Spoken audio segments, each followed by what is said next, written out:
Welcome to instant academy. இன்னைக்கு வந்து என்ன பார்க்க போறோம்னா 12th மேக்ஸ்ல 4.2ல தேர்ட் சம் பார்க்க போறோம். Is the cos inverse minus x equal to 5 minus cos inverse x true அப்படின்னு இதை வந்துட்டு நம்ம ஜஸ்டிஃபைட் பண்ணணும். இது என்ன பண்ணணும்னா let cos inverse minus x equal to y, இந்த வேல்யூ வந்துட்டு நம்ம எக்ஸ்ன்னு சொல்லிட்டு எடுத்துக்கிறோம். எக்ஸ்ன்னு சொல்லிட்டு எடுத்துட்டோம்னா இப்போ என்ன பண்ணணும்னா இந்த காஸ் வந்துட்டு இந்த பக்கம் போச்சுன்னா, காஸ் இன்வெர்ஸ் வந்துட்டு இந்த பக்கம் போச்சுன்னா நம்மளுக்கு காசா மட்டும்தான் இருக்கும். அப்போ நம்மளுக்கு என்ன எழுதணும்னா minus x equal to cos x அப்படின்னு சொல்லிட்டு வரும். இப்போ இந்த மைனஸ் நம்ம இந்த பக்கம் கொண்டு வரணும். X equal to minus cos x அப்படின்னு சொல்லிட்டு நம்மளுக்கு வரும். ஓகேவா? இதுல வந்துட்டு ஃபார்முலா ஒன்று இருக்கு.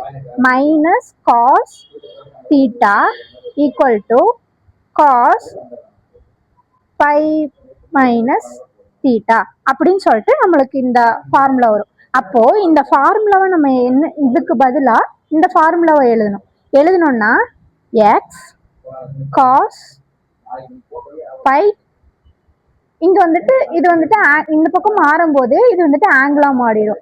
ஆங்கிளா மாறும்போது நம்மளுக்கு தீட்டாக்கு பதிலா நம்ம எக்ஸ் ஒய் அப்படின்னு சொல்லிட்டு நம்ம போடணும். அப்போ மைனஸ் ஒய் போட்டோம்னா இப்போ நம்ம என்ன பண்ணணும், இப்போ ஒய்யோட வேல்யூ வந்துட்டு நம்ம இங்க எழுதணும். காஸ் இன்வர்ஸ் மைனஸ் எக்ஸ் அப்படின்னு சொல்லிட்டு நம்ம எழுதணும்.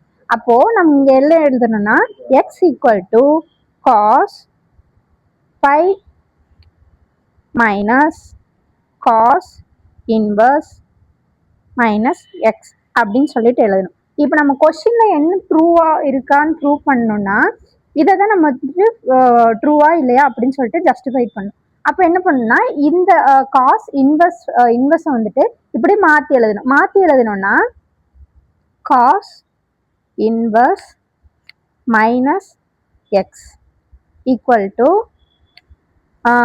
By minus cos inverse x அப்படின்னு சொல்லிட்டு வரும். இதுதான் வந்துட்டு ப்ரூவ் பண்ணியிருக்கோம். கொஸ்டின்ல வந்துட்டு இதுதான் ப்ரூவ் பண்ணியிருக்கோம். அப்போ இது வந்துட்டு ட்ரூ அப்படின்னு சொல்லிட்டு ஆன்சர் ஃபினிஷ் பண்ணி